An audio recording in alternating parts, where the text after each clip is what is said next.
चलिए आज की क्लास स्टार्ट करते हैं। ये बहुत ही बेसिक और फर्स्ट लेक्चर रहेगा, इंट्रोडक्टरी लेक्चर रहेगा।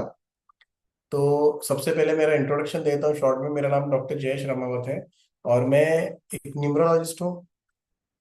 और एनालिसिस करता हूँ और वास्तु में काम करता हूँ। ये तीन चीज़ों में मेरा मेन काम है। और हमारी जो फर्म है स्पिरिचुअल माइस्ट्रो, वो astrology, tarot card reading, numerology और एनालिसिस, वास्तु, इन सब में डील करती है। Even in graphology also. तो ये सब चीज़ों में डील करती है, जिसके लिए हमारे पास हमारी टीम है पूरी। और अलग अलग अपनी अपनी फील्ड के एक्सपर्टाइज लोग हैं। वो लोग बाकी सारी चीज़ें देखते हैं।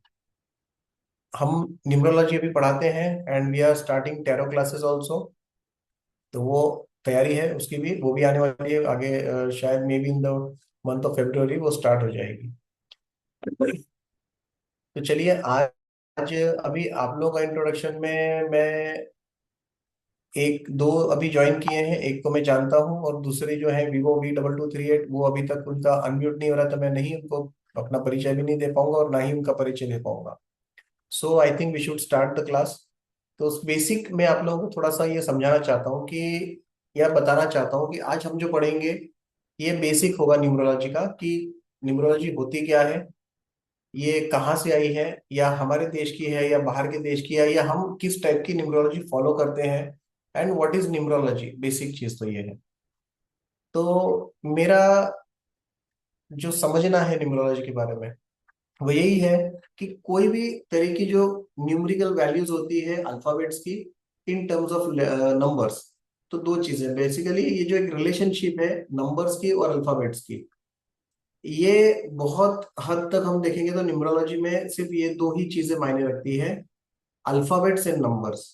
अब अल्फाबेट्स एंड नंबर्स का कैसा रहता है कि हम अल्फाबेट्स की भी जो डिकोड करते हैं उसको उनकी न्यूमेरिकल वैल्यूज के अंदर एंड फिर कैलकुलेट करते हैं। हम ये चीज मान के चलते हैं कि इस ब्रह्मांड में, इस दुनिया में जो भी चीजें हैं, जो भी चीजें चल रही हैं, वो वाइब्रेशंस के कारण चल रही है, एनर्जीज के कारण चल रही है। हर चीज की अपनी एक फ्रिक्वेंसी, एक वेवलेंथ होती है। हर चीज, हम भी हैं तो एनर्जी के ऊपर है। हम अगर हमारी एनर्जी निकाल देंगे तो हमारे शरीर में कुछ नहीं बचता है। बाकी जो फिजिकल चीजें बचती है वो किसी काम की नहीं, they are all binded with energy. तो हर नंबर की, इसी तरह से देखा जाए तो हर नंबर की, हर अल्फाबेट की अपनी यूनिक वेवलेंथ होती है, अपनी यूनिक एनर्जीज होती है। ये एक पर्टिकुलर वेवलेंथ के ऊपर वाइब्रेट करते हैं। और जब इनको अपने साथ की सिमिलर वेवलेंथ के साथ मिक्स होने का, कंबाइन होने का मौका मिलता है, तो ये बहुत अच्छे रिजल्ट्स देते हैं। अगर यही वेवलेंथ, यही एनर्जीज अगर किसी कारण से आपके उसको मैच नहीं करेगी, एक पर्टिकुलर एनर्जी जो है वो दूसरी एनर्जी को मैच नहीं करेगी, and if they are combined, तो आप ये मान के चलिए कि उसके अंदर कुछ होने वाला नहीं है, उनको नेगेटिव इफेक्ट ही आने वाला है। जो एनर्जीज हमें दिखती नहीं है वो हम सिर्फ समझ सकते हैं या महसूस कर सकते हैं। तो वो जो एनर्जीज हमें दिखती नहीं है उसके बारे में हमें आंखों से देखने की बजाय उसको फील करना पड़ता है। हम उसके बारे में थियरिटिकली पढ़ते हैं, उसके बाद उसको महसूस करते हैं कि बाकी लोगों को देख के कि ये क्या इस तरह से ये होता है या नहीं। बेसिकली न्यूमरोलॉजी इस टाइप का काम करती है। और इसको समझना, ऐसे कहा जाए तो सब्जेक्ट बहुत बड़ा है, बट अगर इसको प्रॉपर समझा गया तो ये बहुत छोटा सब्जेक्ट है। लेकिन प्रैक्टिस करते करते आपको इतने सारे परम्यूटेशन कॉम्बिनेशंस मिलेंगे, हर व्यक्ति का एक कॉम्बिनेशन अलग होगा, उसको समझने का तरीका अलग होगा। जो थियरी में हम पढ़ेंगे और जो प्रैक्टिकली आज के माहौल में क्या क्या चीजें हमको अप्लाई करनी है वो हमको बाद में समझ में आएंगी। इसलिए हम न्यूमरोलॉजी को basically divine language of numbers and alphabets कहते हैं, क्योंकि यहाँ पर सिर्फ अल्फाबेट्स और नंबर्स की एक फ्रीक्वेंसी, एक वेवलेंथ जो है, एक एनर्जीज जो है उसको हम यूज करते हैं। तो उससे बेनिफिट क्या होता है कि हम उसके एक पर्सनैलिटी को समझने की कोशिश करेंगे।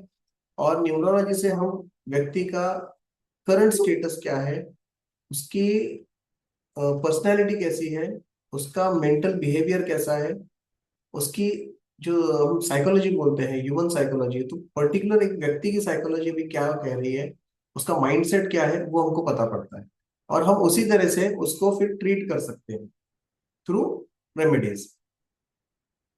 इस चीज के लिए अगर हमें प्रैक्टिस करनी होती है न्यूमरोलॉजी, किसी का भी हमें कुछ निकालना पड़ता है, डिटेल्स निकालनी पड़ती है, या फिर उसको हमें कुछ प्रेडिक्शंस देने हैं, तो उसके लिए हमें उसका जो न्यूमेरिकल डेटा होता है, basically numerical data is the date of birth, whole date of birth, और उसका नाम, अल्फाबेटिक डेटा जो है, ये दोनों चीजों को हमें प्रॉपर लेना पड़ता है। और उसके बाद हम उसकी क्वालिटीज क्या है, या उसके अंदर कुछ नेगेटिविटीज है तो वो क्या है, वो सारी चीजें हम लोग वहां समझ सकते हैं, एनालिसिस कर सकते हैं प्रॉपर, एंड देन हम उसको कुछ अच्छी प्रिडिक्शंस दे सकते हैं, उसकी लाइफ में वो कैसे कुछ अच्छा कर सकता है, अचीव कर सकता है कोई चीजों का, वो हम उसको बता सकते हैं। अब ये न्यूमरोलॉजी शब्द जो है, ये तो इंग्लिश वर्ड है, तो ये जो न्यूमरोलॉजी शब्द है ये कहाँ से आया है? ये बेसिकली कहा जाता है कि न्यूमेरस करके एक लैटिन वर्ड है, न्यूमेरस जिसका मतलब होता है नंबर्स, और एक ग्रीक वर्ड है लोगोस। हम बोलते हैं ना लोगोस, कोई एक डिजाइन, कोई एक पैटर्न जिसमें कभी कुछ नाम लिखा रहता है, या कुछ आकृति बनी होती है, जो हमारे ऑर्गेनाइजेशन को या हमारे किसी भी एक संस्था को रिप्रेजेंट करती है, उसकी पहचान बन जाती है, दैट इज अ लोगो। तो ये लोगो शब्द जो है ये ग्रीक वर्ड है, उसका मतलब होता है वर्ड्स, थॉट्स एंड एक्सप्रेशंस। जहां पर भी शब्द होंगे, विचार होंगे और एक्सप्रेशंस होंगे, दैट इज अ लोगो।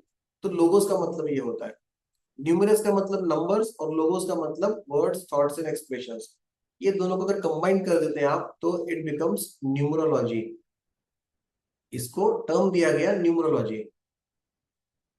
तो न्यूमरोलॉजी बेसिकली आप समझिए कि कम से कम जो अब तक के इतिहास मिले हैं उसके हिसाब से 5-6 हजार साल पहले के आसपास का कहा जाता है, 4 हजार से लेके 6 हजार साल के बीच का ये कहा जाता है। बट कौन सी न्यूमरोलॉजी? ये वो न्यूमरोलॉजी जो वेस्टर्नाइज्ड है।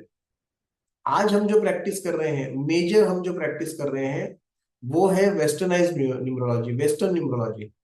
ये इंडियन न्यूमरोलॉजी जो है वो अलग चीज है, वो अंक शास्त्र जो है हमारा, वो अलग चीज है, अंक ज्योतिष। वो आया है ज्योतिष से, एस्ट्रोलॉजी से। और एस्ट्रोलॉजी तो उसका तो कोई हमें ये भी नहीं पता है कि वो एक्चुअली कितनी पुरानी है, अनंत काल से चली आ रही है एस्ट्रोलॉजी। हम उसको एक टर्म नहीं दे सकते कि वो 1000, 2000, 3000, 4000 साल से आ रही है। तो एस्ट्रोलॉजी में भी अंक शास्त्र है, अंक शास्त्र, अंक ज्योतिष का पूरा एक सब्जेक्ट है वो भी। लेकिन हमारे यहाँ से ये शास्त्रों की स्टडी, सारे विज्ञान, इसका जो भी ज्ञान था, ये सब गया बाहर। और बाहर जाने के बाद में उन लोगों ने हमारे यहाँ भी आके स्टडी की है, हमारे नॉलेज बाहर गया है, वहां भी लोगों ने इस पर रिसर्च की है, स्टडी की है। और कुछ लोगों की अपनी रिसर्च भी थी, वो सब कंबाइन करके आज हो गया है वो न्यूमरोलॉजी। अलग अलग देशों में अलग अलग तरीके से न्यूमरोलॉजी का जो है शुरुआत हुई है, चाहे वो चाइनीज न्यूमरोलॉजी हो, उसके बाद में चैल्डियन मेथड या कैल्डियन मेथड हम जो कहते हैं वो, या फिर आप पाइथागोरन मेथड बोल लो वो है। ये सब प्रकार जो है, कबाला न्यूमरोलॉजी भी होती है। इस तरह से ये सारे प्रकार जो है, ये सारे धीरे धीरे करते करते एक देश से दूसरे देश से फैलते गए, और उन लोगों ने अपने तरीके से रिसर्च करके उनको ये न्यूमरोलॉजी की प्रैक्टिस में लेके आए। अभी हम जो है इंडिया में जो फिलहाल बेसिक सबसे ज्यादा प्रैक्टिस की जाती है, वो इंडिया के, हम साउथ एशियन कॉन्टिनेंट की बात करेंगे, तो पूरे साउथ एशियन कॉन्टिनेंट में सबसे ज्यादा प्रैक्टिस की जाती है कैल्डियन मेथड ऑफ न्यूमरोलॉजी। तो ये अब जैसे से आगे हम चलेंगे तो कैल्डियन मेथड क्या होता है वो भी बताऊंगा मैं। और सेकंड, अगर इंडिया की बात करें तो हमारे यहाँ पर वैदिक न्यूमरोलॉजी भी अब ज्यादा फॉलो होने लगी है। बीच में तो क्या था कि न्यूमरोलॉजी टर्म ही कुछ सालों से इंडिया में आई है, पॉपुलर हुई है, आई तो हजारों साल से हमारे यहाँ वैदिक अंक ज्योतिष चल रहा है, लेकिन इतना पॉपुलर नहीं था। सबसे ज्यादा पॉपुलर हमारे यहाँ था ज्योतिष यानी एस्ट्रोलॉजी, बट अंक ज्योतिष इतना पॉपुलर नहीं था। लेकिन जैसे जैसे वेस्टर्न कल्चर आने लग गया यहाँ पर और वेस्टर्नाइज न्यूमरोलॉजी आने लग गई, फिर वैदिक न्यूमरोलॉजी को भी उतना इंपॉर्टेंस मिलने लगा। तो आज भी इंडिया में सबसे ज्यादा प्रैक्टिस होती है चैल्डियन मेथड जो है, यानी कैल्डियन मेथड हम जिसे कहते हैं, वो प्रैक्टिस होता है। न्यूमरोलॉजी जो है वो क्या प्रोवाइड करती है आपको, आपके अपने पोटेंशियल्स, अपने टैलेंट्स, अपनी destiny, strengths, weaknesses, emotional reactions, और आप कोई भी कंडीशन में अपने परिवार से, मित्रों से, एम्प्लॉयर से, एम्प्लॉयज से, अपने चाहने वालों से कैसे रिएक्ट करते हैं, कौन सी सिचुएशन में कैसे रिएक्ट करते हैं, आपकी टेंडेंसी ऑफ रिएक्शन क्या है, वो आपको न्यूमरोलॉजी से समझ में आता है। आपकी डेट ऑफ बर्थ से पता पड़ता है कि आप इम्पल्सिव हैं, सॉफ्ट नेचर के हैं, सोच विचार करके आप निर्णय लेते हैं, या इमीडिएट ले लेते हैं, गुस्सा जल्दी आ जाता है, या शांत रहते हैं किसी माहौल में। ये सब चीजें न्यूमरोलॉजी बताती है। बेसिकली आपकी पर्सनैलिटी बताती है कि आप क्या हैं और कैसे हैं। तो ये बेसिक मैं आपको आइडिया दे रहा हूँ। ये चीजें आपको मैं जो पीडीएफ मटेरियल सब दूंगा आपको at the end of this today's class, उसमें आप पढ़ेंगे तो आपको ये सारी चीजें मिल जाएगी। बट टू स्टार्ट विद मैं आपको थोड़ा सा आज ये इसके बारे में जानकारी दे रहा था। ठीक है, तो अभी आप लोग ये समझ लीजिए कि न्यूमरोलॉजी क्या होती है, वो आपको मैंने शॉर्ट में बता दिया है।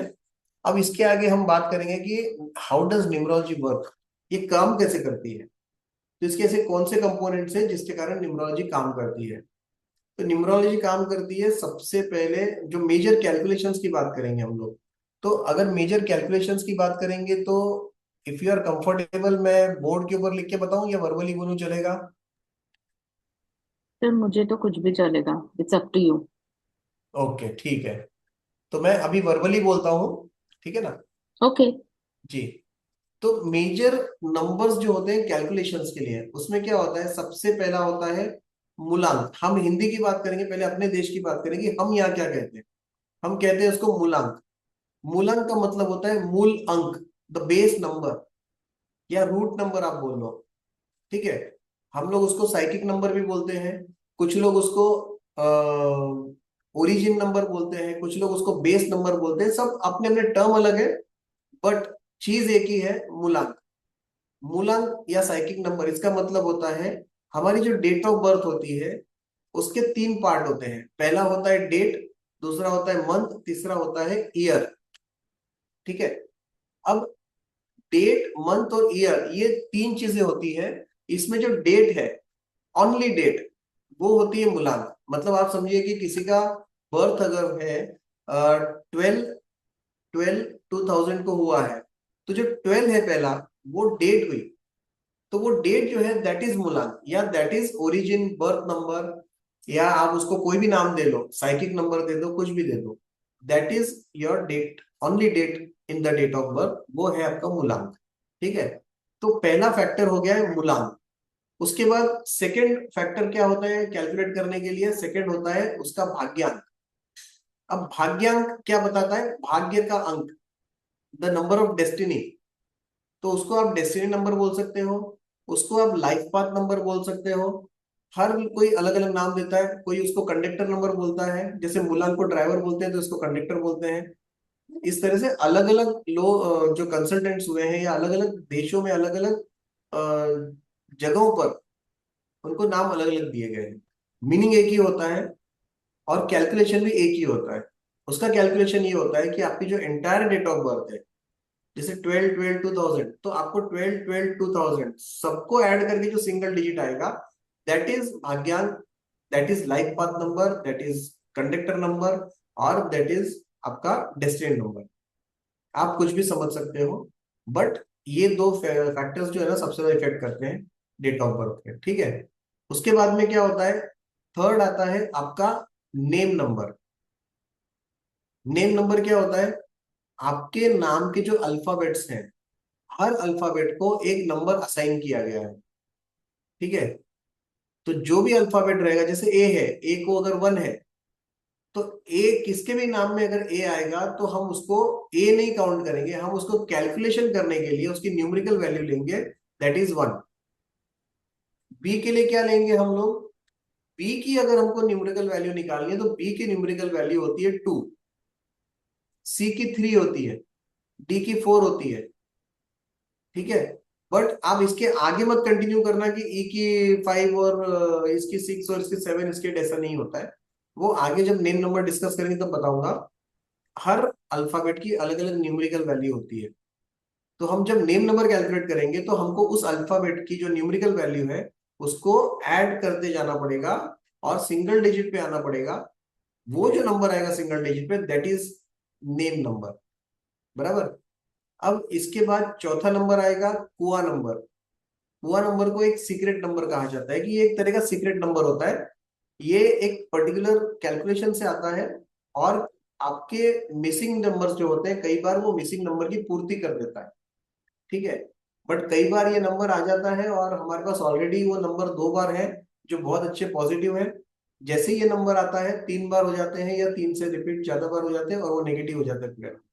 तो ये सारे फैक्टर्स होते हैं अलग अलग, वो हम डिस्कस करेंगे जब कुआ नंबर का हमारा टॉपिक आएगा तब।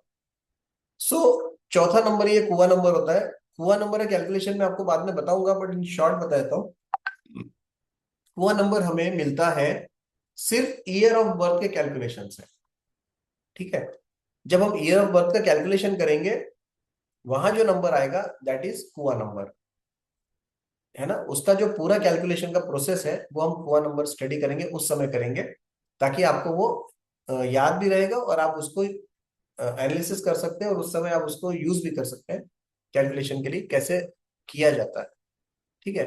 तो बेसिक अगर हम देखेंगे ना, तो ये 4 नंबर्स जो होते हैं ये हमारे लिए बहुत इंपॉर्टेंट होते हैं। किसी के लिए भी कैलकुलेशन की बात करें, किसी का भी हमें प्रिडिक्शन करना है, हमें एक रिजल्ट पे आना है, तो इनके जो नंबर्स आते हैं वही हमारे काम के रहते हैं। ठीक है। तो ये हो गया बेसिकली इनके बारे में एक थियरी पार्ट हो गया है कि इसको कैसे किया जाता है। अब बाकी जो कैल्डियन मेथड की बात कर रहा हूं मैं, तो कैल्डियन मेथड क्या था, पाइथागोरन मेथड क्या था। ठीक है। ये दो मेथड्स आज की तारीख में वेस्टर्न न्यूमरोलॉजी का एक बहुत बड़ा, मतलब दोनों पिलर्स हैं। हम जो यूज कर रहे हैं साउथ एशियन कॉन्टिनेंट, जो हमारा एरिया है, यहाँ पर हम सबसे ज्यादा कैल्डियन मेथड यूज कर रहे हैं। तो मैं आपको ये बता दूं पहले कि कैल्डियंस क्या था। कैल्डियन क्या है बेसिकली, चाइल्डियन बोलो, शैल्डियन बोलते कोई उसको, कोई कैल्डियन बोलता है। तो व्हाट इज दिस वर्ड, ये क्या है, बेसिकली क्या चीज है ये। तो यहाँ क्या है कि कैल्डियन ना एक किसी इसका नाम नहीं है, किसी एक शब्द, कोई शब्द नहीं है, ना कोई लैंग्वेज का नाम है, ना कुछ नहीं, ये एक प्रजाति का नाम है। पहले जो मेसोपोटामिया करके एक देश था, उसका जो सदर्न पार्ट था, वहां जो लोग रहते थे उनको कैल्डियंस कहा जाता था। वो एक प्रजाति थी। तो कैल्डियंस जो है बेसिकली क्या थे, ये वो लोग थे जिन्होंने नंबर्स की फ्रीक्वेंसीज को, उनके शेप्स के थ्रू उनकी जो फ्रीक्वेंसी एमिट होती है उसकी स्टडी करी उन्होंने, और ये देखा कि वो नंबर अगर किसी से रिलेटेड है तो उसके लाइफ में क्या क्या इवेंट्स हो रहे हैं। उसके अंदर वो लोग बहुत आगे थे, मतलब बाकी देशों से वो लोग बहुत ज्यादा एडवांस थे इस चीज के अंदर रिसर्च करने में। तो वहां पर जाके ये न्यूमरोलॉजी जो कैल्डियन मेथड है, वहां से उन्होंने शुरुआत करी, समझना शुरुआत किया। हम अगर बात करेंगे कभी भी की न्यूमरोलॉजी, तो न्यूमरोलॉजी में सबसे बड़ा नाम हमको दिखता है पाइथागोरन सिस्टम का, पाइथागोरस का। बेसिकली पाइथागोरस जो थे उन्होंने न्यूमरोलॉजी में बहुत अच्छा काम किया था, इसके लिए उनको फादर ऑफ न्यूमरोलॉजी बोला जाता है। बट उन्होंने न्यूमरोलॉजी का कुछ इजाद नहीं किया था, या उन्होंने कोई डिस्कवर नहीं किया था न्यूमरोलॉजी। उन्होंने तो न्यूमरोलॉजी को स्टडी करके जो मेथड्स है, कैल्डियन के मेथड्स थे, ये वो प्रजाति के, या और भी कहीं से स्टडी किया था, क्योंकि उसको पाइथागोरस को उसमें बहुत रुचि थी नंबर्स एंड कैलकुलेशंस में। ठीक है ना। वो एक मैथमेटिशियन बहुत अच्छे थे, इसके लिए उनकी रुचि थी, तो उन्होंने भी उस चीज को स्टडी की। और उसके लिए कहा जाता है कि वो इजिप्ट तक ट्रेवल करके गए थे कैल्डियन न्यूमरोलॉजी सीखने के लिए, एंड 22 ईयर्स अप्रोक्सीमेटली उन्होंने वहां पर बिताए थे इस चीज को पूरा समझने में। तो ये पाइथागोरन सिस्टम था। पाइथागोरन सिस्टम में कैलकुलेशंस, बेसिक कैलकुलेशंस तो वही रहते हैं, लेकिन कुछ टर्म्स वो लोग अलग यूज करते हैं। नेम न्यूमरोलॉजी की बात करें तो उनको जो अल्फाबेट्स उनके हैं उसको लिंकिंग अलग टाइप से किया गया है, कैल्डियन मेथड में अलग तरीके से किया गया है। तो ये एक शॉर्ट में मैंने आपको बता दिया है कि कैल्डियन चीज क्या होती है, कैल्डियन क्या है बेसिकली। ठीक है ना। तो अभी हम कैल्डियन मेथड भी जब समझेंगे तो हम उसमें क्या क्या चीजें, बेसिकली कैल्डियन मेथड अगर आप देखोगे, तो अल्फाबेट्स जो है, नेम न्यूमरोलॉजी, वहीं आपको सबसे बड़ा चेंज मिलेगा उसके अंदर। वो मैं जैसे जैसे एक एक चीज आती जाएगी आगे, वैसे वैसे आप लोगों को उस समय भी बताते जाऊंगा ये चीज, ठीक है ना। अभी हम आगे चलेंगे इसकी तरफ, तो नंबर्स के जो टाइप्स अभी मैंने आपको बताए हैं कि साइकिक नंबर क्या होता है, लाइफ पाथ नंबर क्या होता है, नेम नंबर क्या होता है, कुआ नंबर क्या होता है, वो चीज को भी हम देखते चलेंगे किस तरह से करते हैं। कैलकुलेशंस की बात करेंगे तो मैं आपको अब जाके यहाँ पर एक शॉर्ट में बोर्ड के ऊपर कैलकुलेशन बताता हूँ, एक एग्जांपल लेके, कि हम किस तरह से इसको देखते हैं, ठीक है। एक किसी भी का भी डेट ऑफ बर्थ, अगर कोई अपना कोई डेट ऑफ बर्थ चाहता है बताना तो बताए, तो मैं उसके हिसाब से एग्जांपल उन्हीं का देता हूँ। एनीबडी कोई बोल सकता है डेट ऑफ बर्थ, तो मैं बता देता हूँ उसके अंदर डिफरेंशिएट करके कि क्या मूलांक होता है, क्या भाग्यांक होता है। सर आपकी आवाज ब्रेक हुई, आपने कुछ क्वेश्चन पूछा अभी? मैंने ये कहा था कि अभी जैसे मैं एग्जांपल बताने वाला हूँ कि मूलांक और भाग्यांक कैसे देखा जाता है, तो इफ एनीबडी इज इंटरेस्टेड, कोई अपना डेट ऑफ बर्थ दे दे तो उन्हीं का मूलांक भाग्यांक मैं बता ओके। दूंगा।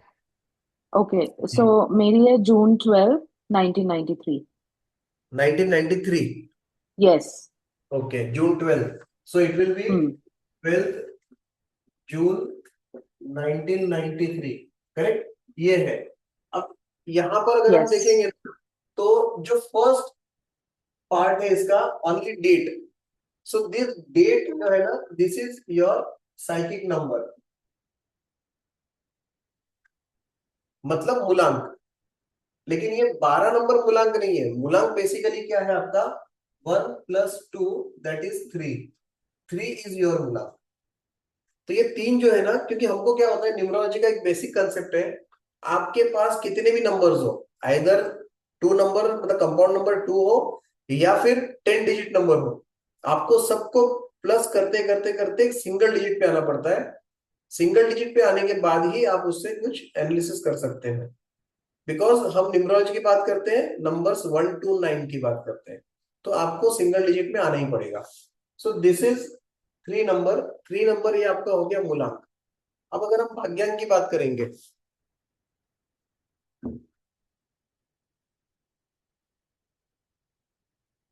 तो भाग्यांक जो होता है ये पूरे का टोटल होगा।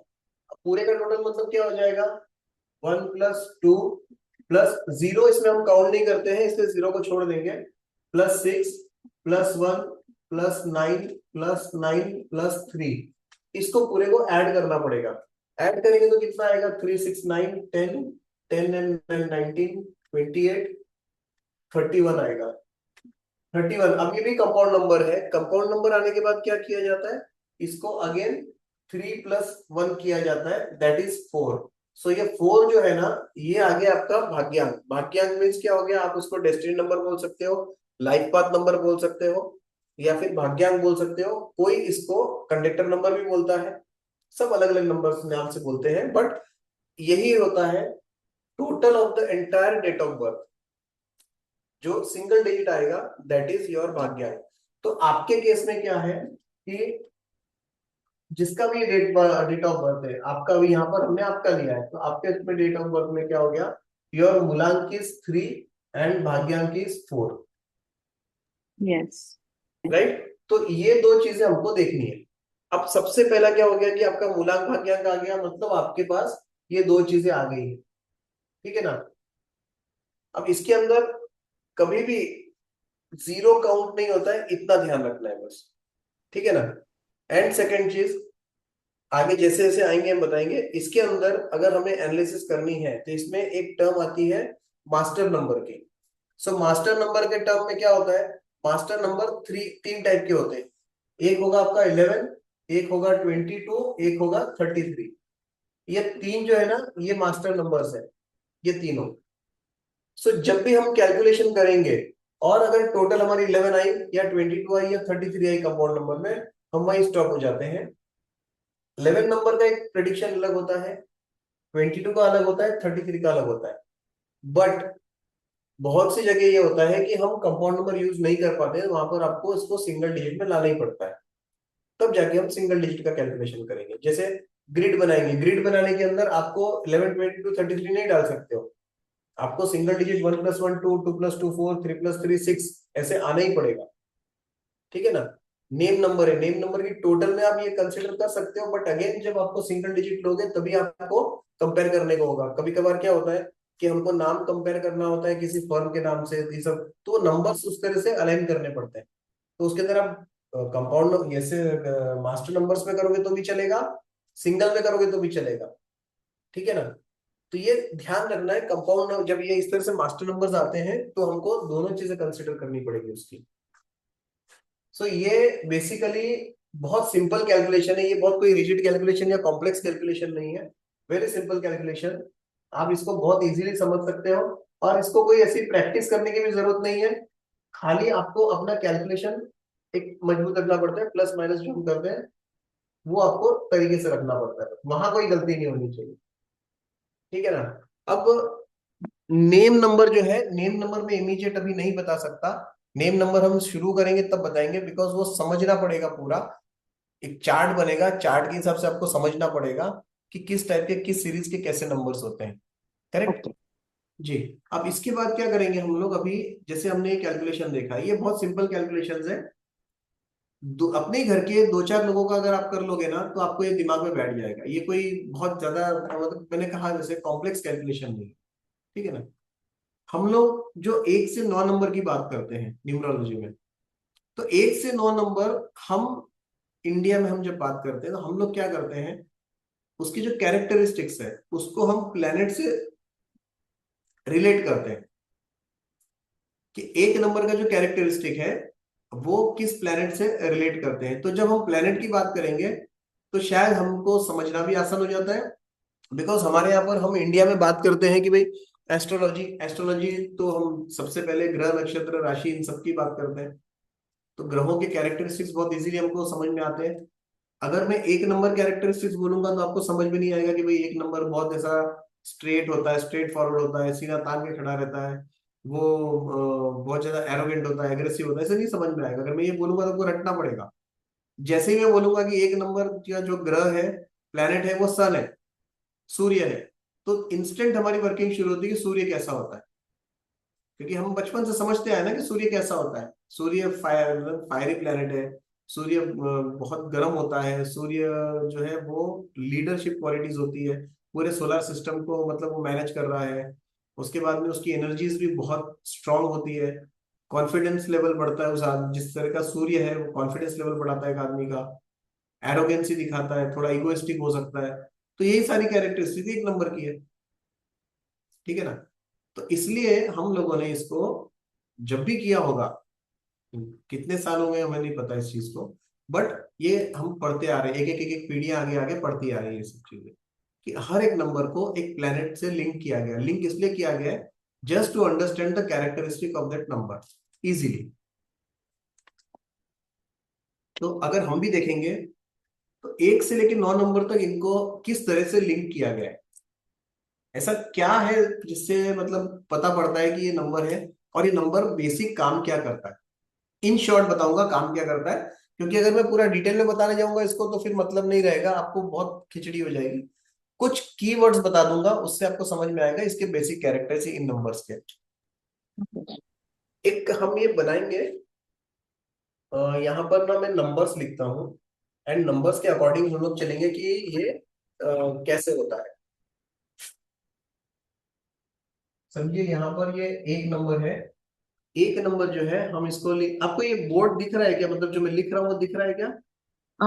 सर मतलब क्लियर नहीं है, बट हाँ हम, हाँ क्लियर नहीं है थोड़ा, वो मतलब शाइन हो रहा है बट।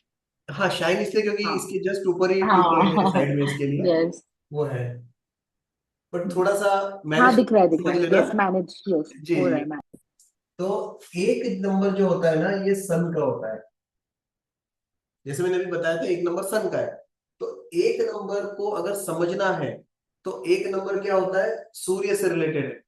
1 नंबर के कैरेक्टरिस्टिक्स कैसे रहेंगे, सन है, सन क्या हो गया, लीडरशिप क्वालिटीज बहुत अच्छी रहेगी। आज की तारीख में अगर हम देखेंगे हमारे सोलर सिस्टम का जो लीडर है या राजा जिसको बोलते हैं, किंग जिसको बोलते हैं, वो कौन है, सूर्य है। ठीक है, तो हम इसको क्या उपाधि दे देते हैं अभी यहाँ पर एक समझने के लिए, किंग की। ये किंग की उपाधि दे देंगे इसको, ये राजा है। मतलब ये एक पूरा 1 से 9 नंबर तक का है। इसको हम एक मंत्रिमंडल बना लेंगे, एक कैबिनेट ऑफ मिनिस्टर्स बनाएंगे पूरी। तो उसके अंदर 1 नंबर जो है दैट इज किंग। बराबर, ये एरोगेंट भी है, इगोइस्टिक भी है, अपनी जीत मनवाने वाला है। ये लीडरशिप क्वालिटीज भी रखता है, सबको मैनेज करना जानता है, लड़ाई करना जानता है, और सबके आगे खड़े होके कोई भी चीज की लीड लेना जानता है, हिम्मत वाला है, सब कुछ है इसके अंदर। तो 1 नंबर को हम किंग की उपाधि देंगे, जो एक राजा की क्वालिटीज होती है वो सब कुछ इसके अंदर है। ठीक है, इसके बाद आएगा 2 नंबर। 2 नंबर जो है ये हम देंगे टर्म्स को मून का, चंद्रमा। ठीक है, चंद्रमा को हम क्या कहेंगे, इनको देंगे क्वीन। इनको देंगे हम नाम क्वीन का। ठीक है ना, क्वीन क्यों देंगे, बिकॉज 2 नंबर जो है इसका एक बेसिक कैरेक्टर ऐसा होता है कि 2 नंबर में भी लीडरशिप क्वालिटीज है, लोगों को संभालने का तरीका है, लेकिन मेथड अलग है। 1 नंबर का मेथड अपनी ताकत दिखाना, अपना गुस्सा दिखाना, अपनी गर्मी दिखाना, और लोगों को मैनेज करना। 2 नंबर का मेथड है अपना दिमाग यूज करना, डिप्लोमेटिक वे से काम करना, और लोगों को शांति से समझा बुझा के अपने साथ लेके चलना आगे। मतलब पावर है इसके पास भी, बट विथ ग्रेस। ये फर्क है बस इसमें। इसके लिए हम क्या करते हैं, चंद्रमा। चंद्रमा कैसा है, दिन में सूरज हमको रोशनी देता है, एनर्जी देता है, रात को चंद्रमा अपनी एनर्जीज देता है। बोथ आर इंपॉर्टेंट, आप समझ लीजिए। ठीक है, चंद्रमा में शीतलता होती है, हमें बहुत रेस्ट मिलता है। सूर्य में हम रेस्ट नहीं कर सकते, बट सूर्य में हम काम कर सकते हैं। और दोनों ही चीज हमारे लिए इंपॉर्टेंट है, rest and work both are important. इसके लिए हम यहाँ पर इसको रानी का एक नाम देते हैं, क्वीन। ये किंग हो गए, ये क्वीन हो गए हैं। अगर हम लीडरशिप की बात करें या कैबिनेट की बात करें तो दोनों ही बहुत इंपॉर्टेंट है। रानी का भी उतना इंपॉर्टेंस है इस मंत्रिमंडल में। ठीक है, इसके बाद आएगा 3 नंबर। अब 3 नंबर जो है, 3 नंबर में आप देखिए कि सबसे इंपॉर्टेंट कैबिनेट में, मंत्रिमंडल में सूर्य है। सेकंड हो गए आपके ये। थर्ड इसके बाद जो इंपॉर्टेंट आएगा, जिसको बाकी लोग भी बहुत ज्यादा मानते हैं, तो वो कौन होगा, वो है जुपिटर प्लैनेट। जुपिटर देंगे इसको हम। जुपिटर क्या हो गए, जुपिटर को हम सब जानते हैं कि जुपिटर कौन है। जुपिटर ज्ञान के देवता है, नॉलेज अच्छा देते हैं। जुपिटर आध्यात्म में बहुत अच्छा, मतलब ज्ञान, जो हम बोलते हैं आध्यात्मिक ज्ञान, उसमें भी बहुत आगे निकालते हैं हमें। पैसा भी दिला सकते हैं, बिकॉज गुरु जो है वो पैसे से भी रिलेटेड है। तो ये जुपिटर जो है, इनको यहाँ पर गुरु का वो दिया गया है। अब गुरु कौन से हैं ये, इनको राजगुरु का दर्जा दिया गया है। मैं राजगुरु ही लिखता हूं तो इजीली समझ में आएगा।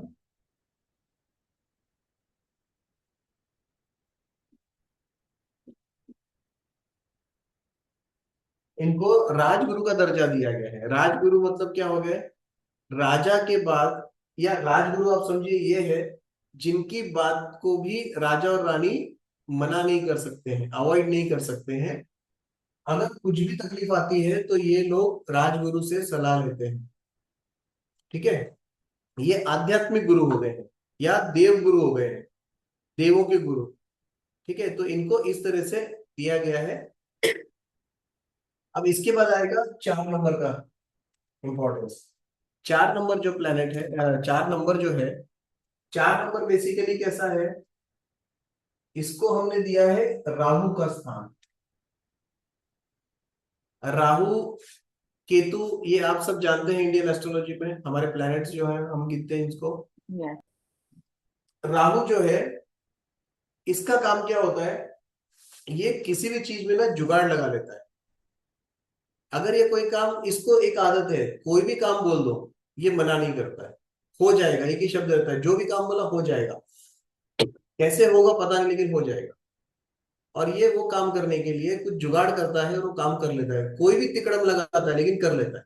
लोगों से कैसे काम निकलवाना, कैसे अपना काम करवाना, हर चीज कर लेता है। और समय आने पर किसी को जरूरत है, कोई अटका हुआ है, कोई तकलीफ में है, उसको भी वहां से उस चक्कर से बाहर निकाल लेता है, उसकी मदद कर देता है। ये बेसिकली 4 नंबर दूसरों के लिए बहुत ज्यादा अच्छा काम करता है। ये खुद का भला कभी नहीं कर पाता है, लेकिन दूसरों का भला अच्छा कर पाता है। कुछ ना कुछ ऐसा काम करेगा जिससे दूसरों का भला हो, फायदा दूसरे को होगा, हेल्प होगी दूसरों की, टाइम्स नीड, जब उनको जरूरत है तब उनकी हेल्प हो जाएगी, कोई भी तरीके से ये वो काम से बाहर निकाल देगा। ठीक है। तो ऐसा राजा के इस कैबिनेट के अंदर एक ऐसा व्यक्ति भी होता है जिसको कोई भी काम आप बता दो वो कर लेगा। ठीक है। अच्छा, इनकी बात बता दूं, ऐसे लोग सर्विस इंडस्ट्री में बहुत अच्छा काम करते हैं। जो सर्विस ओरिएंटेड इंडस्ट्रीज होती है उसके अंदर ये लोग बहुत अच्छा काम करते हैं। किसी की हेल्प करना है, उसके अंदर कुछ ऐसा काम करना है जिससे दूसरों का फायदा होता है, वो तरह काम में ये लोग बहुत एक्सपर्ट होते हैं। तो ये राहु है, इसको आप जुगाड़ शब्द लिख लो, ये बेस्ट शब्द है इसके लिए। ये बहुत बढ़िया जुगाड़ करता है, ये कोई भी काम करा लो, कैसे भी करा लो, ये कर दो। 4 के बाद आएगा 5 नंबर। 5 नंबर है मरकरी का नंबर। मरकरी मतलब हम बुध प्लेनेट जो बोलते हैं, बुध का नंबर है ये। ठीक है। बुध को क्या कहा जाता है इंडियन एस्ट्रोलॉजी में, क्या कहा जाता है, बुध को, मरकरी को प्रिंस कहा जाता है, राजकुमार। तो यहाँ पर राजा हो गया, उसकी रानी हो गई, उनके आध्यात्मिक गुरु हो गए हैं, राजगुरु। और एक ये व्यक्ति हो गया जिसको हम, हाँ, एक नाम और इसका लिख सकते हो आप, रॉबिन हुड। रॉबिन हुड शब्द से समझ में आ जाता है कि ये व्यक्ति कितना लोगों की मदद कर सकता है, किस तरह से, जिसको जानता है उसकी भी करेगा, जिसको नहीं जानता है उसकी भी मदद कर सकता है। ठीक है। उसके बाद हम मर्क्यूरी की बात करेंगे। तो मर्क्यूरी जो प्लेनेट है उसको प्रिंस क्यों कहा जाता है? एक तो उसका जो फीचर्स है वो प्रिंस के जैसा कहा जाता है। कोई एक बच्चा होता है, वो दिखने से समझ में आ जाता है कि ये बहुत ऊंचे कुल का, बहुत ऊंचे एक हाई प्रोफाइल फैमिली का बेटा है। उसको, उसके बात करने का तरीका, रहन सहन, कपड़े, चेहरे के हाव भाव, उससे पता पड़ जाता है, अब क्या पता पड़ जाता है कि कौन हो सकता है। तो जो 5 नंबर के लोग होते हैं उनका भी ऐसे ही नेचर होता है, उनका भी जो आप आउटर पर्सनैलिटी देखोगे वैसी ही दिखेगी, अट्रैक्टिव दिखेंगे, चार्मिंग दिखेंगे थोड़े से। ठीक है। तो 5 नंबर को राजकुमार का ग्रह इसलिए कहा गया है। और यहाँ पर भी हम बोलेंगे इस मंत्रिमंडल के अंदर राजा का बेटा है वो, राजा का बेटा है। तो राजा का बेटा होने से क्या होता है, उसके अंदर इनबिल्ट लीडरशिप क्वालिटीज भी आ जाती है, बात अच्छी करने का तरीका भी होता है, मतलब उसकी जो इनहेरेंट क्वालिटीज आप बोल सकते हो, उसको बात करने का तरीका भी अच्छा हो जाता है, वोकेबुलरी स्किल्स जो है वो डेवलप अच्छे हो जाते हैं। और मस्तीखोर हो सकता है।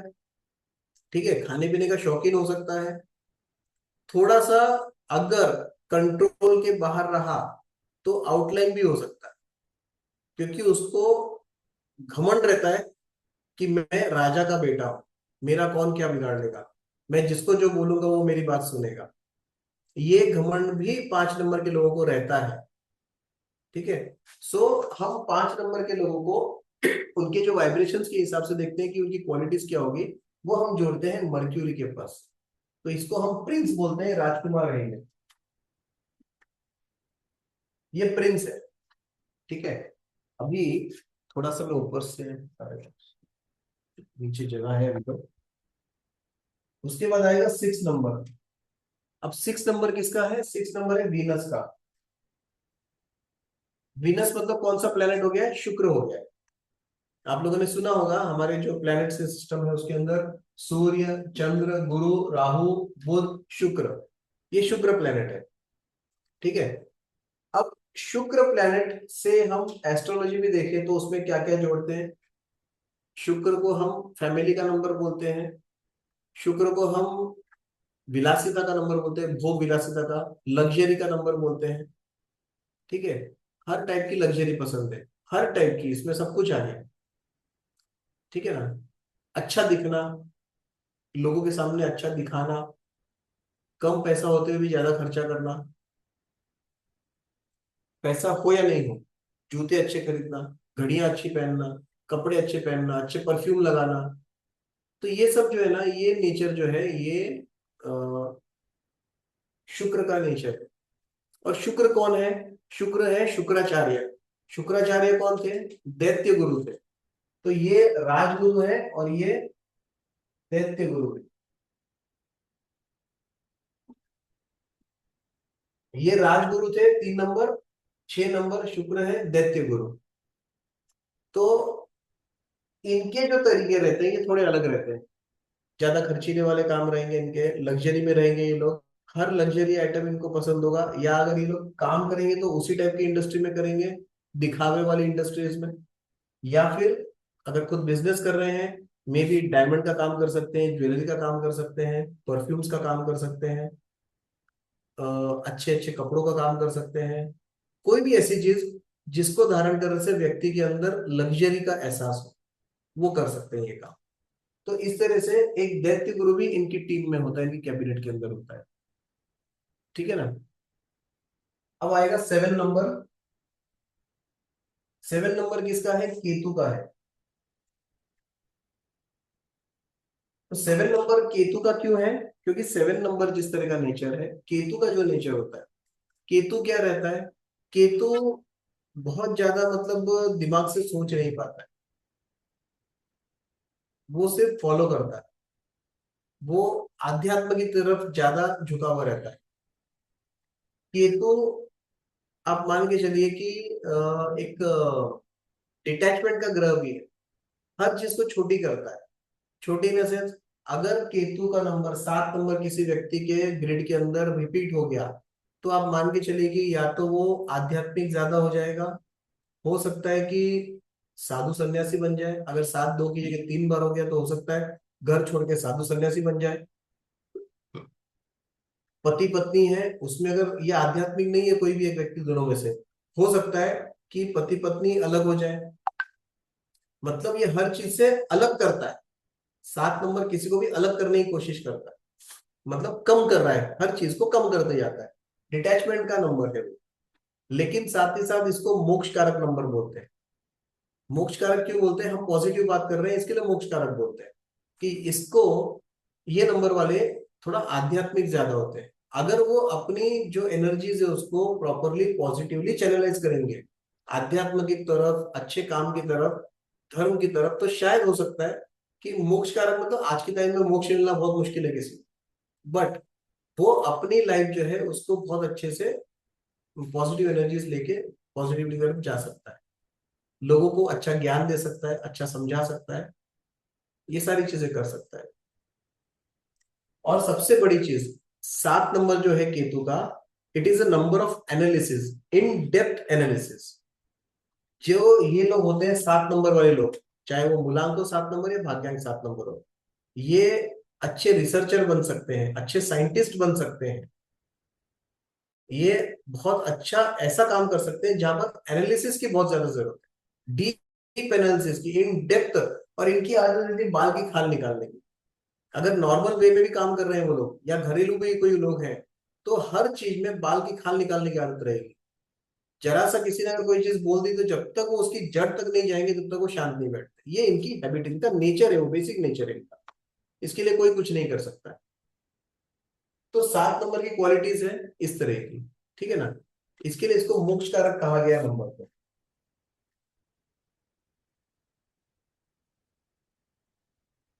इसको मोक्ष कारक नंबर कहा गया।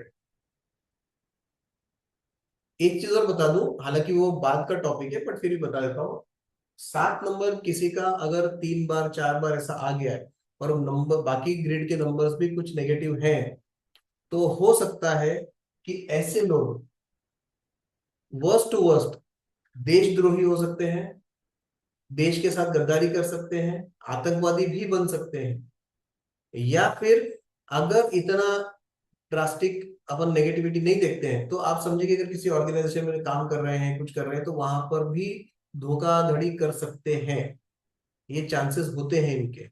तो आप ध्यान रखिए, अगर किसी ग्रिड में 7 ज्यादा बार रिपीट हो रहा है, तो ऐसा व्यक्ति को अगर कभी भी महसूस हो अपने खास करीबी हो कि वो नेगेटिव साइड की तरफ जा रहा है, गलत, तो उसको संभालना बहुत ज्यादा जरूरी है।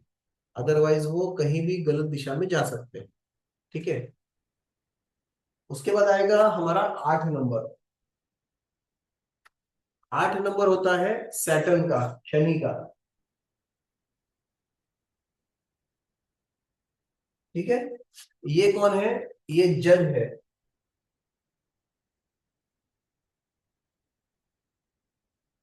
8 नंबर किसका है? शनि का है। शनि का क्यों नंबर कहलाता है ये? हम शनि को क्या देखते हैं? शनि जज है, जिसके अंदर जजमेंटल पावर्स है। सही को सही और गलत को गलत बोलने की ताकत है उस व्यक्ति के अंदर। जिसका भी 8 नंबर होगा, ऐसे लोग, बुला के भाग्य अगर किसी का 8 नंबर है, ऐसे लोग जनरली किसी को मुंह पे सुना देते हैं। सुनाना मतलब कैसा है? अगर लगा कि ये आदमी गलत बोल रहा है, तो 4 आदमी के बीच में वो उसको मुंह पे बोल देंगे कि आप गलत बोल रहे हो या आप सही बोल रहे हो। इतनी ताकत इनमें होती है। और सही और गलत में डिफरेंशिएट करने की जो कैपेसिटी है वो इनमें अच्छी होती है। इसीलिए 8 नंबर के लोग या शनि से जो संबंधित लोग हैं, वो या तो एडवोकेट हो सकते हैं, ऑडिटर्स भी हो सकते हैं, जज बन सकते हैं। ऐसे लोगों के लिए ये फील्ड बहुत अच्छी है, लॉ की फील्ड वगैरह बहुत अच्छी होती है। या वो फील्ड अच्छी होती है जहां पर सच और झूठ के अंदर डिफरेंशिएट करना होता है। ये लोग बहुत आसानी से कर लेते हैं, ये इनकी क्वालिटीज होती है। ठीक है।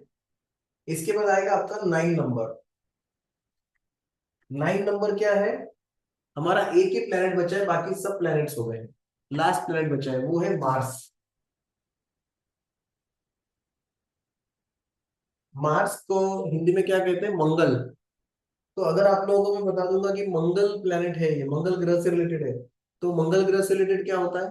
मंगल भी एक सूर्य की क्वालिटी वाला प्लेनेट है। ठीक है।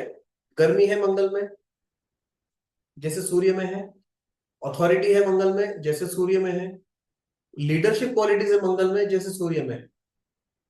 गुस्सा, एरोगेंस, ईगो, सब कुछ है मंगल में जितना सूर्य के अंदर है। बट एक क्वालिटी जो मंगल में है वो सूर्य में नहीं है। मंगल ह्यूमैनिटेरियन प्लेनेट कहा जाता है। ठीक है।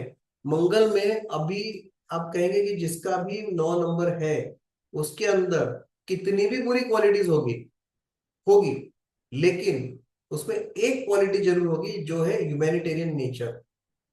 इंसानियत की जो भावना है ना, सद्भावना, वो रहेगी उसके अंदर।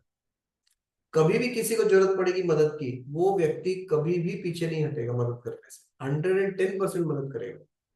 ये इस व्यक्ति की खासियत होती है। ठीक है।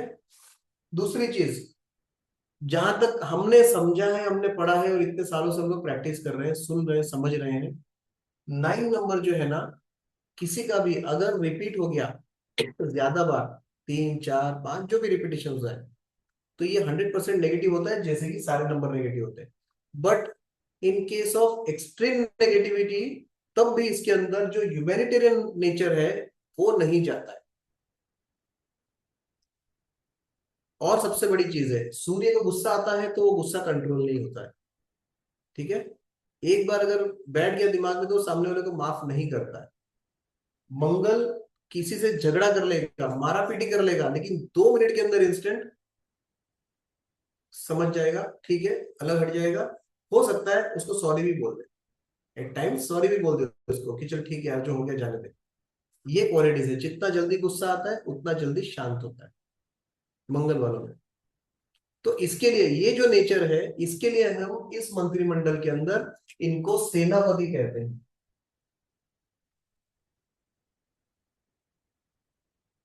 इनको सेनापति का दर्जा दिया गया है। क्यों दिया गया है? क्योंकि राजा गुस्सा कर सकता है, हमेशा गुस्सा कर सकता है, बट गुस्सा ही सिर्फ किसी लड़ाई को जीतने के लिए काफी नहीं होता है। जो समझदारी चाहिए, किसी समय पर शांत रहना है, किसी समय पर माफ कर देना है, किस समय पर उसको गुस्सा दिखाना है, ये सब 9 नंबर को आता है। इसके लिए इस मंत्रिमंडल में सेनापति 9 नंबर को कहा जाता है। 1 नंबर की और 9 नंबर की जोड़ी बहुत बढ़िया काम करती है। एग्जाम्पल मैं आपको बाद में समझाऊंगा, लेकिन अभी देता हूँ। 1 नंबर और 9 नंबर का बेस्ट एग्जाम्पल जो मैंने अभी तक समझा है, देखा है, वो है मुन्ना भाई और सर्किट की जोड़ी। और ये मैं मेरी हर क्लास के अंदर ये एग्जाम्पल देता हूँ, बिकॉज इजीली अंडरस्टैंडेबल लैंग्वेज है कि मुन्ना भाई एंड सर्किट, जो संजय दत्त और अशर वारसी की जोड़ी थी, वैसी जोड़ी ये रहती है। ठीक है। सो ये है बेसिक कैरेक्टरिस्टिक समझने का तरीका। बट इसकी इन डेप्थ जो भी समझेंगे, मैं थोड़ा थियरी पोर्शन कम कवर करूंगा, क्योंकि मैं ज्यादा करके हम प्रैक्टिस और शॉर्ट में बता के और इस पे वर्किंग ज्यादा करेंगे। थियरी तो क्या है, आप भी पढ़ सकते हो, जो पीडीएफ रहेगा उसके अंदर, पीडीएफ आपको भी एक आधे घंटे का मैं शेयर कर दूंगा, तो आप भी पढ़ सकते हो पीडीएफ। सो बाकी इसके बेसिक नेचर वगैरह जो भी है सब कुछ पीडीएफ में इन डेप्थ दिए गए हैं, वो आप समझ सकते हो। बट इन शॉर्ट अगर आपको इमीडिएट समझना होता है कोई नंबर देख के, तो आप शब्दों से प्लैनेट के कैरेक्टरिस्टिक से समझ सकते हो। आप लगभग उसको बता दोगे 2-3 शब्दों में, कीवर्ड्स में, कि वो सामने वाले का नेचर कैसा होगा। ठीक है। इसके अंदर कुछ भी डाउट्स है, किसी को समझना है?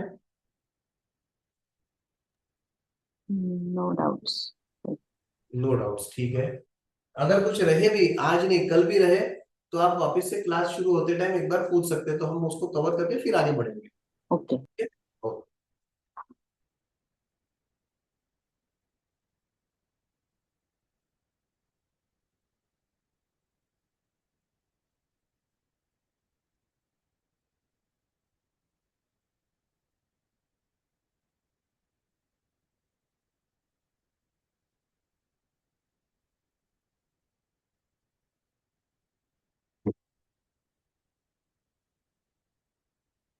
सो ये बेसिक कैरेक्टर से हमारे प्लेनेट से समझाने का तरीका था। अभी मैं आप लोगों को थोड़ा सा है ना, एक बहुत ही शॉर्ट में, मतलब बहुत ज्यादा इन डेप्थ बात नहीं करूंगा मैं अभी, क्योंकि उतना हम लोग एक ही टाइम में कवर नहीं करेंगे इसको। साइकिल नंबर जो होता है, मूलांक, उसके कुछ शॉर्ट में कैरेक्टरिस्टिक्स बता देता हूँ, बहुत ही शॉर्ट में। ठीक है। जैसे किसी का अगर मूलांक 1 नंबर है, तो हम ये कहेंगे कि वो पीपल, जो लोग होंगे वो कैसे होंगे, एम्बिशियस होंगे, थोड़े से लकी होंगे। जिसका साइकिल नंबर 2 है, वो शांति प्रिय लोग होंगे, काइंड होंगे और क्रिएटिव नेचर के होंगे, बिकॉज 2 नंबर जो है ना, क्रिएटिविटी का भी नंबर। जिसका 3 नंबर होगा, गुरु जिसको हम कहते हैं, जुपिटर का, ये लोग एम्बिशियस होंगे। आई थिंक मैडम आपका ही नंबर 2 है, राइट? थ्री अच्छा, है 3 है, सर। 3 थ्री। मूलांक 3 है। यस। यस। है ना? So yes. एक जनरल अगर कहेंगे ना, सिंगल वर्ड में डिस्क्राइब करने के लिए, तो 3 नंबर के जो मूलांक वाले लोग होते हैं, वो एम्बिशियस नेचर के होते हैं। ठीक है। 4 नंबर जिसका होता है, वो अट्रैक्टिव होते हैं और उनमें लीडरशिप क्वालिटीज भी अच्छी होती है, लेकिन जुगाड़ू होते हैं, कोई भी काम कैसे करना हो बराबर से हैंडल कर लेते हैं। 5 नंबर के जो लोग रहते हैं, वो, जो हम राजकुमार जिसकी बात करते हैं, मर्क्यूरी वाले जो रूल्ड प्लैनेट्स होते हैं, वो लोग अपनी लाइफ में बहुत बैलेंस्ड होते हैं, स्ट्रांग होते हैं और स्टेबल होते हैं। 6 नंबर जिसका है, विनस का नंबर, शुक्र का, ऐसे लोग चार्मिंग होते हैं, एंचैंटिंग होते हैं एंड आर्टिस्टिक इन नेचर होते हैं। कला इनको, जैसे 2 नंबर को कला बहुत पसंद है, वैसे 6 नंबर भी कलाकार हो सकते हैं। कला अच्छी इनको आती है, इनको सजना संवरना वगैरह बहुत अच्छा लगता है। 7 नंबर जिसका है, साइकिक नंबर, वो अपनी लाइफ में बहुत से फेलियर्स को इनवाइट करते हैं या एक्सपीरियंस करते हैं बहुत से फेलियर्स को। हम 7 नंबर को इसीलिए ना एक ज्यादा अच्छा साइकिक नंबर नहीं मानते, जिसका डेट ऑफ बर्थ 7 आता है, मूलांक 7 आता है, इवन भाग्यांक भी अगर 7 आता है, तो हम लोग थोड़ा सा कहते हैं कि ये ठीक नहीं है। ठीक है, वो अपनी डेट ऑफ बर्थ लेके जन्मा है, बट देन ऑल्सो कहीं ना कहीं तकलीफें फेस करनी पड़ती है उसको। इसके बाद आगे चलेंगे, 8 नंबर जो शनि का नंबर है, 8 नंबर को भी हम एक अच्छा नंबर नहीं बोलते हैं, अच्छा साइकिक नंबर नहीं बोलते हैं। अदरवाइज 8 नंबर एक बहुत अच्छा नंबर है, बट लाइफ में कुछ लोगों को जो चैलेंजेस फेस करने पड़ते हैं, वहां जाके उनको तकलीफ होती है। और 8 नंबर के लिए कहते हैं कि ये हाईली अनप्रेडिक्टेबल नंबर होता है। ये लोग जो होते हैं, बहुत अनप्रेडिक्टेबल होते हैं, एक पल में क्या बोलेंगे और अगले पल में काम क्या कर देंगे, आप कभी भी अंदाज नहीं लगा सकते हो। अगेन लास्ट वाला नंबर हमारा है 9 नंबर। 9 नंबर भी एक अच्छा नंबर है। ये लोग डिटरमाइंड होते हैं, जिसका भी डेट ऑफ बर्थ मूलांक 9 नंबर है, वो डिटरमाइंड होते हैं, प्रोग्रेसिव नेचर के होते हैं। अच्छा, ये मैंने जो आप लोगों को एक एक कीवर्ड बता दिए, एक दो कीवर्ड्स इनके 1 से लेकर 9 नंबर तक के, यहां अगर मैंने कोई चीज बोली है तो इसका ये मतलब नहीं है कि वो वैसे ही रहेंगे। अभी हम डिस्कस करें सिर्फ 1 नंबर के ऊपर। हमने बोल दिया 9 नंबर है, या 8 नंबर की बात करते हैं। 8 नंबर हमने कह दिया कि ये अनप्रेडिक्टेबल होते हैं लाइफ में, और ये एक अच्छा साइकिक नंबर नहीं है। बट जैसी संगत की बात करते हैं ना, कि जैसा आपका एनवायरनमेंट वैसे आप बनते हो, वैसे ही है कि अगर 8 number, if it is surrounded by some good numbers, ठीक है, तो आप मान के चलिए कि 8 नंबर के लोग भी बहुत अच्छा काम करते हैं और लाइफ में बहुत सक्सेसफुल होते हैं। सो अगेन, एक चीज है कि कभी भी हम किसी भी व्यक्ति को एक ही नंबर से जज नहीं करेंगे। आप एक दो क्वालिटी उसकी बता सकते हो, उसमें से ठीक है, हो सकता है कि एक सही हो एक गलत भी हो, बिकॉज आपने उस समय सिर्फ उसका डेट ऑफ बर्थ देख के बताया है। अब जब हम भाग्यांक की बात करेंगे तो हो सकता है कि आप मूलांक और भाग्यांक दोनों को कंबाइन करके थोड़ा सा कुछ बताओगे, तो थोड़ा और ज्यादा उसका प्रिसाइज आंसर आएगा, थोड़ा वो रिलेट करेगा सामने वाला भी, अगर आप कुछ बताते हो तो। बट किसी के भी एक नंबर को लेके प्रेडिक्शन नहीं करना है, कोई भी एक नंबर को without studying the entire grid आपको प्रेडिक्शन नहीं करना है। क्योंकि हो सकता है कि सामने वाले को कोई चीज हिट कर जाए, अगर कोई गलत आपने बोल दी तो हमको किसी को यहाँ डराना नहीं है किसी भी तरीके से। We are not here to, मतलब लोगों को डराने के लिए। हमको उनको समझाना है। हमारे स्टडी इसलिए है कि हम लोगों को उनकी तकलीफों से थोड़ा सा बाहर निकालने की कोशिश कर सकते हैं। उसके लिए हम पढ़ाई करते हैं ये सब चीजों की। ठीक है। इसके बाद थोड़ा सा हम लोग एक चीज देखेंगे शॉर्ट में, मास्टर नंबर्स।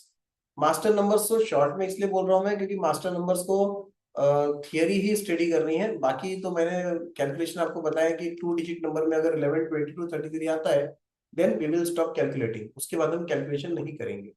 ठीक है ना। अभी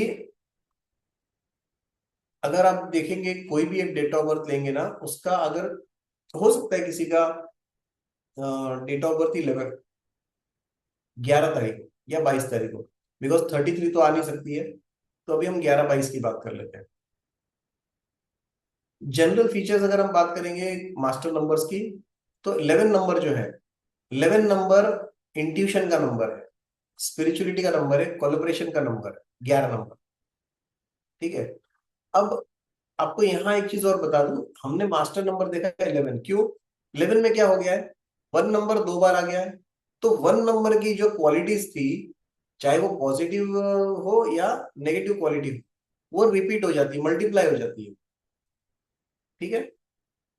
अगर हम टोटल करते हैं इसको, 1 और 1 2 करते हैं, तो 2 नंबर जो है उसकी क्वालिटी भी है इंट्यूशन, स्पिरिचुअलिटी एंड कोलेबरेशन। ये उसकी भी क्वालिटी आप कंसिडर कर सकते हैं। ठीक है ना। इसी तरह से 22 नंबर की बात करेंगे, जो मास्टर नंबर 22 है। 22 नंबर क्या हो गया, क्रिएटिंग का नंबर है, मतलब क्रिएशन का नंबर है। कोई भी चीज बनाना किसी भी तरीके से, फाउंडेशंस को बनाना, बिल्डिंग फाउंडेशंस एंड स्टेबिलिटी, किसी भी चीज में स्टेबिलिटी लाना, बेस मजबूत करना किसी भी चीज की, ये नंबर है 22। लेकिन अगर आप इसकी टोटल करेंगे, 4 आता है। अगेन 4 जो है, 4 नंबर राहु का है, उसका भी काम है बिल्डिंग फाउंडेशन एंड स्टेबिलिटी, ये वो भी करता है। ठीक है ना। तीसरा नंबर आता है 33। 33 वाले जो लोग होते हैं, 33 आपको साइकिक नंबर में कभी नहीं मिलेगा। जब एंटायर डेट ऑफ बर्थ की टोटल करेंगे आप, तब 33 कंपाउंड नंबर आ सकता है। तो ऐसे लोग जो होते हैं, इनका नॉलेज बहुत अच्छा होता है, एनलाइटनमेंट की तरफ जाते हैं ये, क्रिएटिविटी की तरफ जाते हैं, इन्फ्लुएंस इनका बहुत अच्छा होता है। तो अगर आप 6 नंबर की बात करेंगे, तो नॉलेज 6 नंबर के पास भी होता है, क्रिएटिविटी भी होती है, उनका अपना इन्फ्लुएंस भी होता है। ठीक है ना। तो ये चीजें हैं। अब 11, 22, 33 के बारे में और आगे थियरी पार्ट में आप पढ़ेंगे, वो जो बुक दूंगा उसके अंदर, उसमें आपको समझ में आएगा। लेकिन ये शॉर्ट में मैंने कीवर्ड्स के हिसाब से बताया, जो आपको याद रखने लायक इजी रहेंगे। अभी अगर हम बात करेंगे इसकी क्या बोल सकते हैं हम, लाइफ पाथ नंबर की, बिकॉज हमने इसकी बात करी है साइकिक नंबर की, जो आपका मूलांक होता है। तो अभी हम अगर बात करेंगे लाइफ पाथ नंबर की। लाइफ पाथ नंबर के बारे में मैं आपको शॉर्ट में बता देता हूँ कि लाइफ पाथ या डेस्टिनी नंबर होता है या भाग्यांक होता है, बेसिकली वो किस चीज से रिलेट करता है। एक व्यक्ति की जो क्वालिटीज होती है, उसकी स्पेशल क्वालिटीज होती है, यूनिक क्वालिटीज होती है, उसके टैलेंट्स होते हैं, उसके एम्बिशंस होते हैं, स्ट्रेंथ्स होती है, वीकनेसेस होती है, ये सब रिवील करता है, ये सब बताता है। और आपका एंटायर लाइफ का पर्पस क्या है वो बताता है। मतलब बताता है इन सेंस, आपको एक अच्छा न्यूमरोलॉजिस्ट जो होगा वो आपको समझाएगा कि अगर आपकी डेट ऑफ बर्थ ये है और उसमें ये भाग्यांक आता है, तो आपकी लाइफ में ऐसी कौन सी चीज है जिसके ऊपर आपको ध्यान देना चाहिए, बिकॉज शायद आप उसी के लिए बने हो, या आप उस पाथ पे चलोगे तो आपको सक्सेस बहुत अच्छे से मिलेगी। ठीक है ना। भाग्यांक जो होता है वो हमारा एंटायर लाइफ पाथ डिसाइड करता है, इसीलिए उसको लाइफ पाथ नंबर कहा जाता है। तो ये बहुत ध्यान रखने वाली चीजें हैं कि मूलांक एंड भाग्यांक दो चीजों में फर्क क्या है। ठीक है। अभी मूलांक तो हमने देख लिया, कीवर्ड्स देख लिए थे मूलांक के, अभी हम भाग्यांक के देखेंगे। एक नंबर जो होता है बेसिकली जिसका एक नंबर भाग्यांक है, मतलब लाइफ पाथ नंबर है, डेस्टिनी नंबर है, या फिर आप समझिए टोटल डेट ऑफ बर्थ का नंबर टोटल है, मतलब उस डेट ऑफ बर्थ की। तो वो होता है नेचुरल लीडर, हार्ड वर्किंग होता है, इंडिपेंडेंट होता है और एम्बिशियस होता है। जिसका दो नंबर भाग्यांक है वो कैसा होगा? काइंड हार्टेड होगा, आर्टिस्टिक होगा और पीस लविंग नेचर का। जो तीन नंबर का होगा, तीन नंबर भाग्यांक जिसका भी होगा, वो होगा सेंसिबल, सॉरी आर्टिस्टिक होगा, क्रिएटिव इन नेचर होगा, गुड कम्युनिकेशन स्किल्स होगी और इंडिपेंडेंट नेचर का होगा। जिसका फोर नंबर है वो सेंसिबल होगा, ऑर्गेनाइज्ड होगा और एकदम डाउन टू अर्थ होगा। पांच नंबर वाला डिप्लोमेटिक, एडवेंचरस और एडेप्टेबल होगा। छह नंबर वाला फैमिली ओरिएंटेड, जैसे मैंने पहले बताया था, सिक्स नंबर फैमिली ओरिएंटेड होता है, कंपैशनेट और डिपेंडेबल होगा। सात नंबर जो भाग्यांक है वो ट्रूथ सीकर, स्पिरिचुअल, एनालिटिकल और इंट्यूटिव होगा। आठ नंबर वाला एक रिस्पॉन्सिबल पर्सन होगा, पावरफुल होगा और डिसिप्लिन होगा। नौ नंबर वाला humanitarian, as I said earlier, humanitarian होगा, फेयर होगा, generous, giver and understanding nature का। ह्यूमैनिटेरियन एंड गिवर क्यों? बिकॉज मैंने बताया था कि, हाँ एक चीज मैंने नहीं बताई कि नौ नंबर वालों की आदत होती है किसी को भी वो ना नहीं कर सकते। अगर कोई भी व्यक्ति उनसे कुछ डिमांड करता है तो वो अपनी फुल कैपेसिटी पे जो रिसोर्सेज अवेलेबल है वो फुल कैपेसिटी पे उनको देने की कोशिश करता है। वो ये भी नहीं सोचता है कि मैं जो दे रहा हूँ वो रिटर्न में मुझे कभी मिलेगा नहीं मिलेगा, क्या होगा, कुछ नहीं सोचता है। अगर किसी ने मांगा है तो वो एट एनी कॉस्ट वो देने की कोशिश करता है, चाहे वो फिजिकल टर्म्स में कोई चीजें हो, मटेरियलिस्टिक चीजें मांग रही है किसी ने, या कुछ काम मांगा है किसी ने, कुछ हेल्प मांगी है, वो हमेशा करने के लिए तैयार रहता है। सो भाग्यांक के बारे में भी ये था कि ये चीजें मूलांक और भाग्यांक के बेसिक कैरेक्टर्स होते हैं।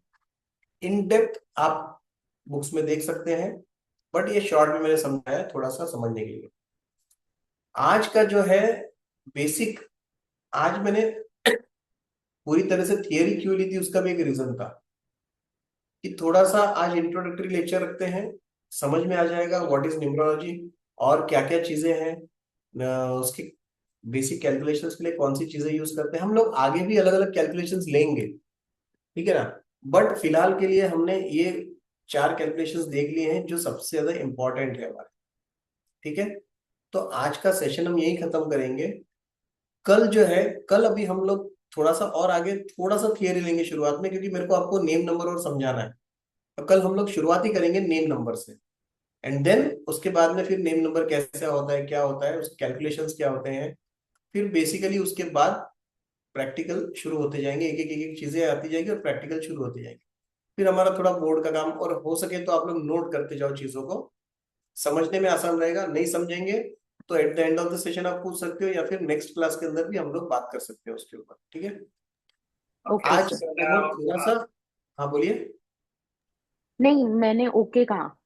अच्छा, आज हो सकता है थोड़ा सा आप लोगों को बोर हुआ होगा, बिकॉज टोटली सिर्फ मैं बोले जा रहा हूँ, आप सुने जा रहे हो। तो इंटरेक्टिव सेशन नहीं हुआ, बट कल से अपना इंटरेक्टिव सेशन होगा, क्योंकि हम लोग प्रैक्टिकल बोर्ड पे थोड़ा सा करेंगे। हो सकता है कि हम लोग आप लोगों के ही नाम किसी के लेंगे, किसी रिश्तेदारों के, किसी फ्रेंड्स के नाम लेंगे, उनकी डेट ऑफ बर्थ लेंगे और फिर उसके हिसाब से एक एक चीज समझने की कोशिश करेंगे। सो वो एक रिलेटिव सेशन होगा, आप रिलेट कर पाएंगे कि हम लोग क्या बात कर रहे हैं। ठीक है ना। थियरी को मैं बहुत ज्यादा नहीं लूंगा इसके आगे भी। तो थियरी आप पढ़ के समझो, नहीं होता है तो आप मेरे को पूछो, कोई भी सेशन में हम बात करेंगे उसके ऊपर। ठीक है। आज के सेशन के कुछ भी डाउट्स हो तो प्लीज आप पूछिए, मैं अभी आप लोगों को जवाब दे सकता हूँ। Any questions today? सर अभी तो नहीं है। No okay, question. ठीक है। ये किसका नंबर है? वीवो V223838, मैंने पहले ही पूछा था but I did not get any answers. चलो ठीक है, फिर आज की क्लास हम लोग यहीं पर वाइंड अप करते हैं। बिकॉज अब हम जो चालू करेंगे नया टॉपिक आज शुरू नहीं कर सकते हैं, क्योंकि टाइम उतना है नहीं। Tomorrow will start with name number, name numerology करेंगे शुरू, बिकॉज उसको थोड़ा सा टाइम लगेगा। उसके बाद आगे के टॉपिक्स पे जाएंगे हम लोग। ठीक है। एंड अभी मैं ये शेयर कर रहा हूँ, इस आपका जो PDF मटेरियल है वो शेयर करूंगा। आप लोग उसको समझिए, पढ़िए। एंड उसमें बहुत से टॉपिक रहेंगे, हो सकता है कोई टॉपिक हमसे छूट भी जाए। शायद कुछ थियरी प्रैक्टिस रहेगी, थियरी पार्ट रहेगा ना, इसलिए मैं उतना ज्यादा लूंगा नहीं उसको। प्रैक्टिकल्स पे ही हम लोग ज्यादा काम करेंगे, प्रैक्टिस कर करके ही सीखेंगे उसको ज्यादा करके। ठीक है। एंड रिकॉर्डिंग भी आप लोगों को थोड़े टाइम में शेयर हो जाएगी, जैसे ही मेरे पास आ जाती है तुरंत शेयर हो जाएगी रिकॉर्डिंग्स। ओके, तो हम लोग फिर कल मिलते हैं 8:30 शार्प। हो सकता है तो हम लोग 8:30 पे स्टार्ट कर ही देंगे कल क्लास। ओके। Okay sir. ठीक है, थैंक यू। चलिए। Thank you. या अभी आपको तो गुड नाइट भी नहीं बोल सकता हूँ, बिकॉज आपके यहाँ तो शायद अभी डे टाइम चल रहा है। नहीं सर, मैं इंडिया में हूँ, पर मेरा नहीं, काम वहाँ के टाइमिंग से चल अच्छा, रहा है। US गए नहीं क्या अभी? नहीं, अभी नहीं गई। मैं अच्छा अच्छा। फरवरी तक हूँ यहाँ पे। ओके 25 फरवरी। ओके ओके, चलिए यस। बढ़िया। गुड। Okay sir. या ओके, चलिए, good thank you night. So much. Bye. Okay, bye.